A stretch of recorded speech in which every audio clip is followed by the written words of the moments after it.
Good morning students. आपका स्वागत करता हूं मैं अपने यूट्यूब चैनल वीर फिजिक्स क्लासेस में। आज हम बात करेंगे +1 की फिजिक्स यूनिट नंबर 7 का फर्स्ट चैप्टर, जिसका नाम है सॉलिड्स। इससे रिलेटेड इस चैप्टर की 2 वीडियो हम बना चुके हैं इससे पहले, जिसमें हम इलास्टिसिटी क्या है इसके बारे में डिस्कस कर चुके हैं, और यहां पर आपके पास आगे इससे पहले जो है स्ट्रेस और स्ट्रेन के बारे में भी हम डिस्कस कर चुके हैं। अगर वो वीडियो नहीं देखी है तो वो जरूर देखें, ताकि आपको ये वीडियो है वो इजीली समझ में आ सके। तो आज की इस वीडियो में हम इंपॉर्टेंट टॉपिक के बारे में डिस्कस करेंगे, हुक्स लॉ। किसके बारे में डिस्कस करेंगे? हुक्स लॉ के बारे में। तो हुक्स लॉ के बारे में डिस्कस करने से पहले हम एक डेफिनेशन के बारे में डिस्कस कर लेते हैं, जिसका नाम है इलास्टिक लिमिट। कि इलास्टिक लिमिट है वो क्या होती है। तो जैसे अभी तक आपको बताया कि इलास्टिसिटी में क्या होता है, इलास्टिसिटी ऑफ सॉलिड में क्या होता है कि जब हम उस बॉडी के ऊपर डिफॉर्मिंग फोर्स अप्लाई करते हैं तो बॉडी की के अंदर चेंजमेंट आता है, बॉडी की शेप या साइज के अंदर चेंजमेंट आता है, और जब हम डिफॉर्मिंग फोर्स को हटाते हैं तो बॉडी है वो अपनी ओरिजिनल पोजीशन को रीगेन कर लेती है, मतलब ओरिजिनल पोजीशन पर आ जाती है। तो इलास्टिक लिमिट वो उसकी क्या है, वो उसकी क्या है प्रॉपर्टी, इलास्टिसिटी। तो उस इलास्टिसिटी की इलास्टिक लिमिट होती है कि ऐसा नहीं है कि हम कोई भी वायर है, स्ट्रिंग है, या आपके पास कोई और स्प्रिंग है, उसके ऊपर आप डिफॉर्मिंग फोर्स अप्लाई करते चले जाएं और वो वापिस अपनी ओरिजिनल पोजीशन पर आती रहेगी। ऐसा नहीं है कि कोई भी सॉलिड है उसकी इलास्टिक लिमिट होती है बच्चों। क्लियर? तो उसी इलास्टिक लिमिट के अंडर है वो काम करती है। तो इलास्टिक लिमिट क्या है? Elastic limit is the upper limit of deforming force. जो डिफॉर्मिंग फोर्स है, डिफॉर्मिंग फोर्स क्या करता है, बॉडी के अंदर शेप और साइज के अंदर चेंजमेंट करता है, जो हम अप्लाई करते हैं। ठीक है, वो लोड भी हो सकता है। तो डिफॉर्मिंग फोर्स की इलास्टिक लिमिट क्या है? डिफॉर्मिंग फोर्स की अपर लिमिट, मतलब maximum value, up to which if deforming force is removed the body regain its original position form completely. मतलब कि डिफॉर्मिंग फोर्स हम अप्लाई करते जाएं और बॉडी क्या करती जाए, ओरिजिनल पोजीशन है वो क्या करती जाए, रीगेन करती जाए। क्लियर? तो यहां पर क्या है, वो मैक्सिमम वैल्यू जो है डिफॉर्मिंग फोर्स की वो इलास्टिक लिमिट कहलाएगी। क्लियर?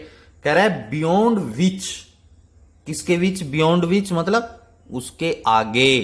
कौन? मतलब जैसे डिफॉर्मिंग फोर्स है, डिफॉर्मिंग फोर्स से जो मैक्सिमम लिमिट है उसको अगर हम क्रॉस कर जाएंगे, बियॉन्ड क्रॉस कर जाएंगे उसको, विच if deforming force is increase, यानी जो मैक्सिमम लिमिट है डिफॉर्मिंग फोर्स की, उस लिमिट को हम क्या कर जाएंगे, क्रॉस कर जाएंगे, यानी डिफॉर्मिंग फोर्स को और बढ़ाएंगे।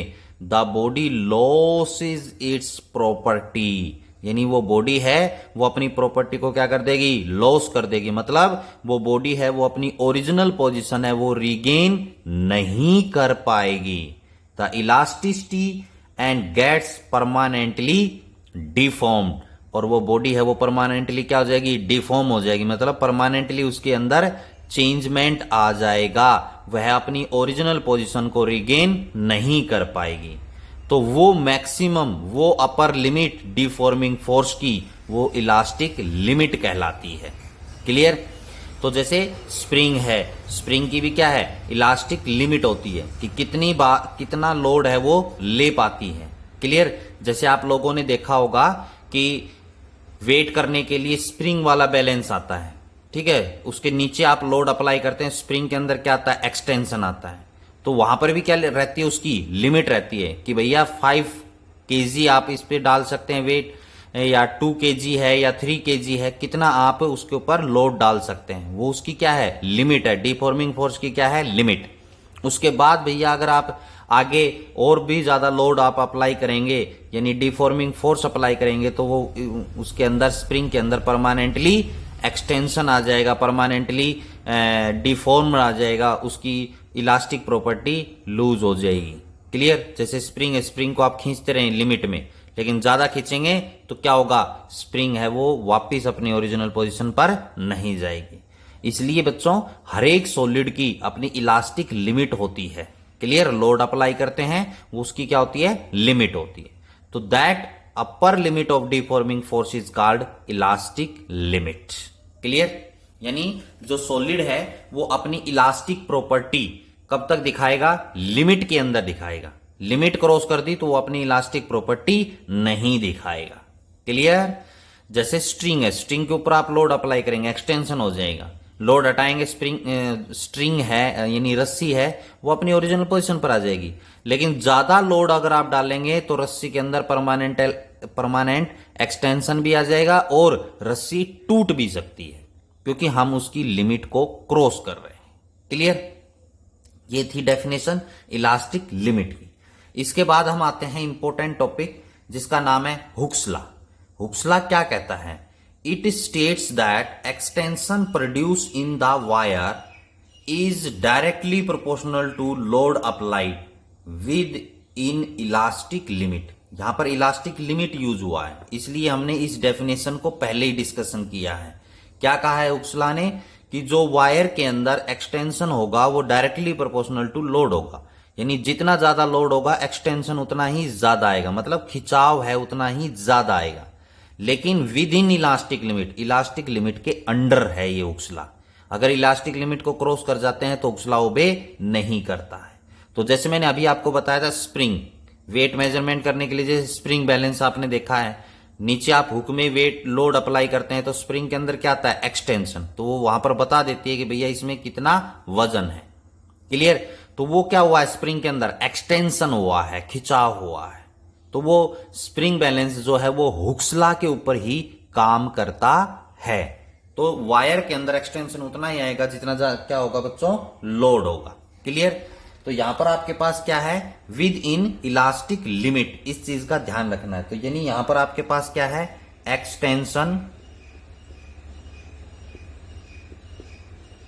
Extension is directly proportional to load applied. किसके डायरेक्टली प्रोपोर्शनल होता है? Load applied. हम इसको यहां पर, इससे पहले हम डेफिनेशन पढ़ चुके हैं, डिस्कस कर चुके हैं किसके बारे में? स्ट्रेस और स्ट्रेन के बारे में। तो यहां पर इसी के according with in elastic limit ये भी आता है कि stress is directly proportional to strain. ये भी हुक्स लॉ के अंडर ही आता है। मतलब एक्सटेंशन क्या है? खिंचाव। तो ये स्ट्रेस भी क्या होता है? चेंज। किसमें? जब हम फोर्स अप्लाई करते हैं तो वहां पर आपको पता है रिस्टोरिंग, डेफिनेशन बताई थी कि इंटरनली रिस्टोरिंग फोर्स आता है। That force is directly proportional to the, जो आपके पास एक्सटर्नली फोर्स आप अप्लाई कर रहे हैं जो भी आप पर यूनिट एरिया, उसकी क्या होता है बच्चों? वो डायरेक्टली प्रोपोर्शनल होता है। क्लियर? तो यहां पर आपके पास, तो स्ट्रेस में भी क्या होता है बच्चों? फिर से बता देता हूं कि जो आपके पास स्ट्रेस है, स्ट्रेस की डेफिनेशन पढ़ी थी कि internal restoring force acting per unit area of A deformed body is called stress. तो यहां पर एक्सटेंशन हुआ है तो वो भी उसके अंदर किस क्या है? आपके पास स्ट्रेस। तो हम उसके स्ट्रेस के बराबर लिख सकते हैं directly proportional to strain. Strain का मतलब क्या है? Change in configuration. जैसे यहां पर लोड अप्लाइड करेंगे तो क्या आएगा? कॉन्फ़िगरेशन के अंदर चेंजमेंट आता है। क्लियर? और स्ट्रेस क्या होता है आपको पता है कि स्ट्रेस जो है वो स्ट्रेस वो किसके बराबर होता है? फोर्स अपॉन एरिया के बराबर। किसके बराबर होता है? Force upon area. तो हुक्स लॉ के अकॉर्डिंग ये भी कहा गया कि जो स्ट्रेस है वो डायरेक्टली प्रोपोर्शनल टू स्ट्रेन होता है। जब हम डायरेक्टली प्रोपोर्शनलिटी के साइन को हटाते हैं, यानी stress is equal to E strain. E strain. What is E? E is called constant. E क्या है? कांस्टेंट है। यानी हमने यहां पर डायरेक्टली प्रोपोर्शनलिटी के साइन की जगह क्या यूज किया है? ई। ई क्या है? कांस्टेंट। और इसे हम कहते हैं बच्चों modulus of elasticity. Modulus of elasticity of a material. कोई भी मटेरियल है उसके मॉडुलस ऑफ इलास्टिसिटी है। अब बच्चों हम यहां पर मॉडुलस ऑफ इलास्टिसिटी की टाइप्स के बारे में है डिस्कस करेंगे। तो यहां पर समझ में आया हुक्स लॉ क्या कहता है कि extension is directly proportional to load applied under with in elastic limit, या हम यहां पर stress is directly proportional to strain भी लिख सकते हैं। Stress that is equal to E strain. E क्या है? प्रोपोर्शनलिटी कांस्टेंट हम इसको बोलते हैं, या इसका नाम दूसरा नाम जो हम यूज करेंगे वो है मॉड्यूलस ऑफ इलास्टिसिटी। क्लियर? यहां पर फिर बच्चों हुक्स लॉ के अंदर एक ग्राफ आता है जो कि स्ट्रेस और स्ट्रेन के बीच में, या एक्सटेंशन और लोड अप्लाइड, यानी इस एक्सिस के अलोंग क्या आएगा बच्चों? एक्सटेंशन। इस एक्सिस के अलोंग क्या आएगा? Load applied. क्या आएगा? Load applied. तो ये दोनों क्या है बच्चों? Directly proportional. तो डायरेक्टली प्रोपोर्शनल होते हैं तो यहां पर इस प्रकार स्ट्रेट लाइन आती है। क्या आती है? Straight line. क्लियर?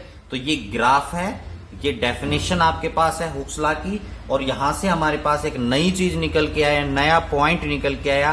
क्या? Modulus of elasticity. तो अब हम आगे जो डिस्कस करेंगे वो मॉड्यूलस ऑफ इलास्टिसिटी के बारे में डिस्कस करेंगे। तो आइए बच्चों अब हम डिस्कस कर लेते हैं मॉड्यूलस ऑफ इलास्टिसिटी के बारे में। तो यहां पर आपने अभी पढ़ा अकॉर्डिंग टू, यहां पर आप लिखेंगे अकॉर्डिंग टू हुक्स लॉ। क्या था बच्चों according to Hooke's law? Stress is directly proportional to strain. Stress is equal to E strain. तो यहां पर आपके पास ई जो है वो किसके बराबर होगा? Stress upon strain. Stress upon strain. यहां पर ई जो है आपको बताया था प्रोपोर्शनलिटी कांस्टेंट या मॉड्यूलस ऑफ इलास्टिसिटी। ई क्या है? मॉड्यूलस ऑफ इलास्टिसिटी, या इसका दूसरा जो नाम है वो कोफिशिएंट ऑफ इलास्टिसिटी भी आप कह सकते हैं। Coefficient of elasticity. क्लियर? दोनों में से आप कोई भी नाम ले सकते हैं। हुक्स लॉ के अकॉर्डिंग से यहां पर हमारे हुक्स लॉ से हमारे पास ई आया, जिसे हम मॉड्यूलस ऑफ इलास्टिसिटी या कोफिशिएंट ऑफ इलास्टिसिटी कहते हैं। इसकी डेफिनेशन आपको लिखनी पड़े तो ये क्या होगा? कोफिशिएंट ऑफ इलास्टिसिटी या modulus of elasticity is the ratio of the stress to the strain. किसका रेशियो है? स्ट्रेस और स्ट्रेन का जो रेशियो है उसे हम क्या कहते हैं? Modulus of elasticity. क्लियर? तो ये डेफिनेशन आप नोट कर लेना, नोट्स बना रहे होंगे आप तो उसमें नोट कर लेना कि modulus of elasticity is the ratio of the stress to the strain. Clear? तो ये आपके पास डेफिनेशन हो गई मॉड्यूलस ऑफ इलास्टिसिटी। अब यहां पर हम टाइप्स के बारे में डिस्कस करेंगे। किसके बारे में डिस्कस करेंगे? टाइप्स।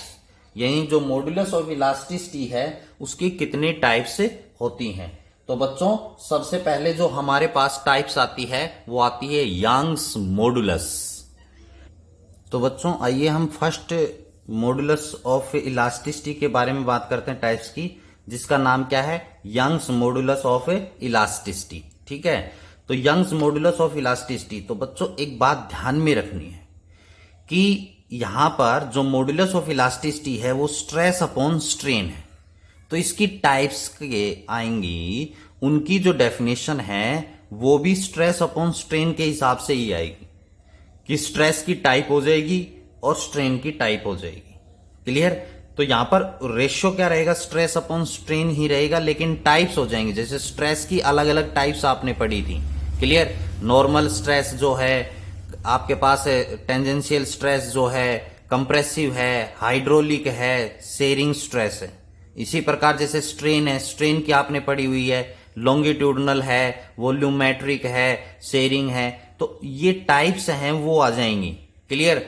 यहां पर तो क्योंकि रेशियो किसका है, modulus of stress upon strain, तो टाइप्स में भी स्ट्रेस और स्ट्रेन की टाइप ही यूज होंगी। इसलिए मैं आपसे कह रहा हूं कि इससे पहले जो 2 वीडियो बनाई हैं इस चैप्टर की वो जरूर देखना, ताकि इसमें यूज होने वाले टॉपिक्स जो हैं वो आपको इजीली समझ में आ सके।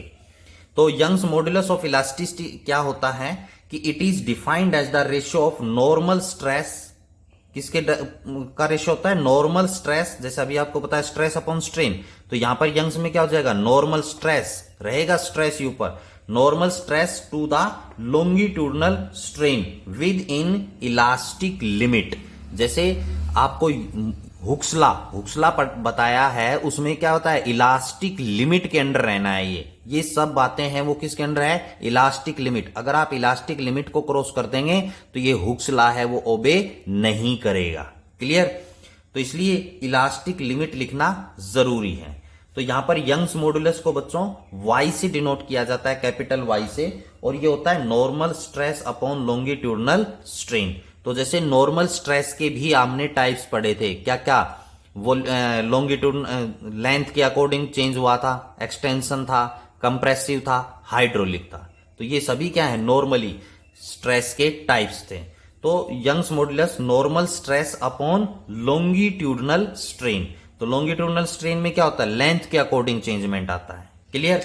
तो नॉर्मल स्ट्रेस जो है वो बच्चों आपके पास, आपको पता है किसके बराबर होता है, फोर्स अपॉन एरिया। क्लियर? और लॉन्गिट्यूडनल स्ट्रेन किसके बराबर होगा, change in configuration upon original configuration. Clear? तो लॉन्गिट्यूडनल है तो किसके अंदर चेंजमेंट आएगा, लेंथ के अंदर, तो change in length del L upon L के बराबर हो जाएगा। क्लियर? तो यहां पर ये इसको हम किस प्रकार लिख सकते हैं, एफ फोर्स अपॉन एरिया, ये डेल एल बाई एल है, तो यहां पर आपके पास क्या हो जाएगा बच्चों, एल ऊपर चला जाएगा, डेल एल कहां जाएगा, नीचे आ जाएगा। तो ये फॉर्मूला है वो आपके पास बन जाएगा। क्लियर? जैसे वायर है तो वायर का एरिया लिख देंगे हम, एफ एल डिवाइडेड, एरिया क्या होता है बच्चों, पाई आर स्क्वायर डेल एल।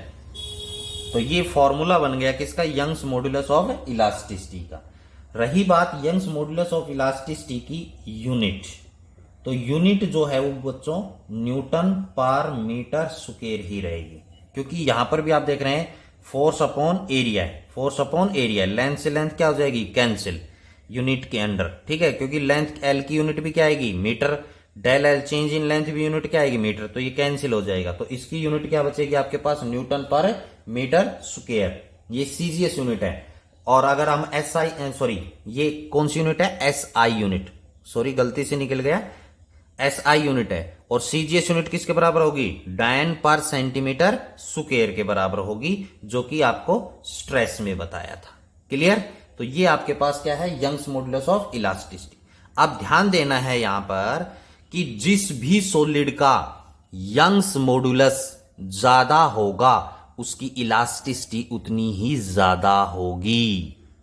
फिर से बोल रहा हूं, जिसका यंग्स मॉड्यूलस ऑफ इलास्टिसिटी ज्यादा होगा उसकी इलास्टिसिटी भी ज्यादा होगी। जैसे यहां पर मैं एग्जांपल दे देता हूं कि जैसे कॉपर है बच्चों, क्या है, कॉपर। क्लियर? इसका यंग्स मॉड्यूलस जो है यानी वाई, वो आपके पास 110 है। ठीक है? तो और यहां पर आपके पास जैसे आयरन है, आयरन का यंग्स मॉड्यूलस है जैसे 190 है। क्लियर? इसी प्रकार जैसे बच्चों स्टील है, स्टील का यंग्स मॉड्यूलस है 200। तो यहां पर यंग्स मॉड्यूलस है वो स्टील का क्या है, ज्यादा, तो इसका मतलब स्टील की इलास्टिसिटी ज्यादा होगी, कॉपर की इलास्टिसिटी कम होती है। क्लियर? इसी प्रकार जैसे लकड़ी है, वुड, वुड की का यंग्स मॉड्यूलस की वैल्यू 13 होती है। ये यंग्स मॉड्यूलस की वैल्यू बता रहा हूं मैं आपको, ये 13 होती है, तो इसका मतलब वुड के अंदर क्या है, इलास्टिसिटी कम है। क्लियर? अब एक और बात बता देता हूं, जैसे 1 मार्क्स का क्वेश्चन है वो बहुत बार पूछा जाता है कि जैसे रबड़ और स्टील, कौन कौन है, रबड़ और स्टील में से इस इलास्टिसिटी सबसे ज्यादा किसकी होगी। तो बच्चों बहुत सारे बच्चे ये लिखते हैं कि जी रबड़ की इलास्टिसिटी ज्यादा होगी। नहीं, आप गलत हैं, स्टील की इलास्टिसिटी ज्यादा होगी एज कंपैरिजन टू रबड़। रबर इलास्टिसिटी वो नहीं होती है, मतलब इलास्टिसिटी है कितना मैक्सिमम वो लोड ले सकता है। तो स्टील का यंग्स मॉडुलस सबसे ज्यादा है, तो इसलिए उसकी इलास्टिसिटी भी ज्यादा होगी। क्लियर? तो ध्यान रखना है, यंग्स मॉडुलस जिसका ज्यादा है सॉलिड का, उसकी इलास्टिसिटी उतनी ही ज्यादा है। ये 1 मार्क्स के क्वेश्चन में आपसे पूछा जाता है। आइए बच्चों, अब हम सेकंड टाइप के बारे में डिस्कस करते हैं, जिसका नाम है बल्क मॉडुलस ऑफ इलास्टिसिटी। पहला था यंग्स मॉडुलस ऑफ इलास्टिसिटी, अब है बल्क मॉडुलस ऑफ इलास्टिसिटी, जिसको हम कैपिटल बी से डिनोट करते हैं। It is defined as the ratio of the normal stress to the volumetric strain with in elastic limit. ये बात लिखनी जरूरी है। तो यहां पर जो बल्क मॉडुलस है, जिसको हम बी से डिनोट करते हैं, ये किसके बराबर है बच्चों? किसका रेशियो है? Normal stress. यंग्स मॉडुलस में भी नॉर्मल स्ट्रेस ही था, लेकिन अंतर क्या है? वहां पर लॉन्गिट्यूडनल स्ट्रेन था, यहां पर वॉल्यूमेट्रिक स्ट्रेन है। क्या है? Volumetric strain. बल्क मॉडुलस में normal stress upon volumetric strain, इन दोनों का जो रेशियो है वो किसके बराबर होता है बच्चों? बल्क मॉडुलस ऑफ इलास्टिसिटी के बराबर होता है। तो normal stress force upon area होता है बच्चों। वॉल्यूमेट्रिक स्ट्रेन किसके बराबर होता है? Del V divided by V. तो जब हम इसको लिखेंगे सिंपल फॉर्म में, एफ डिवाइडेड बाय एरिया, ऊपर आपके पास v divided by del V के बराबर हो जाएगा। क्लियर? तो इसकी जो आपके पास ये फार्मूला आ जाएगा, और इसकी जो SI यूनिट है वो आपके पास न्यूटन पर मीटर स्क्वायर आएगी इसकी भी। क्लियर? क्योंकि फोर्स अपॉन एरिया, वॉल्यूम से वॉल्यूम क्या हो जाएगा? कैंसिल। तो न्यूटन पर मीटर स्क्वायर, या इसको हम क्या लिख सकते हैं बच्चों? पास्कल। क्या लिख सकते हैं? पास्कल। प्रेशर की यूनिट होती है पास्कल, फोर्स अपॉन एरिया, तो पास्कल भी लिख सकते हैं इसको। क्लियर?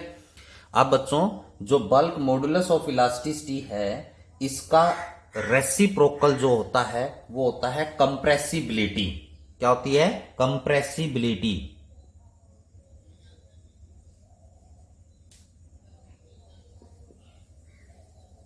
कंप्रेसिबिलिटी।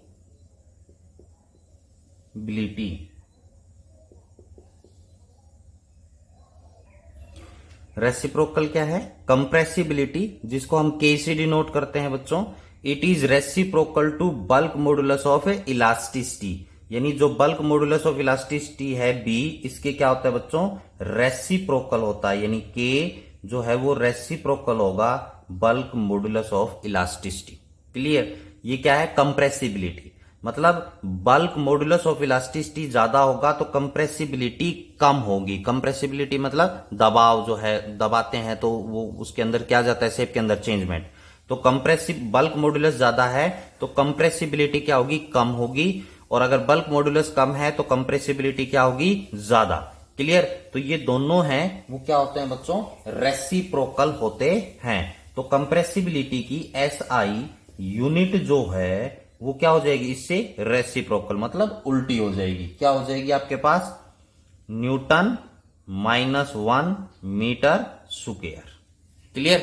ये न्यूटन पहले कहां था? ऊपर। ये कहां चला जाएगा? नीचे। मीटर नीचे था, ये कहां जाएगा? ऊपर। तो इसके रेसिप्रोकल हो जाएगी SI यूनिट भी।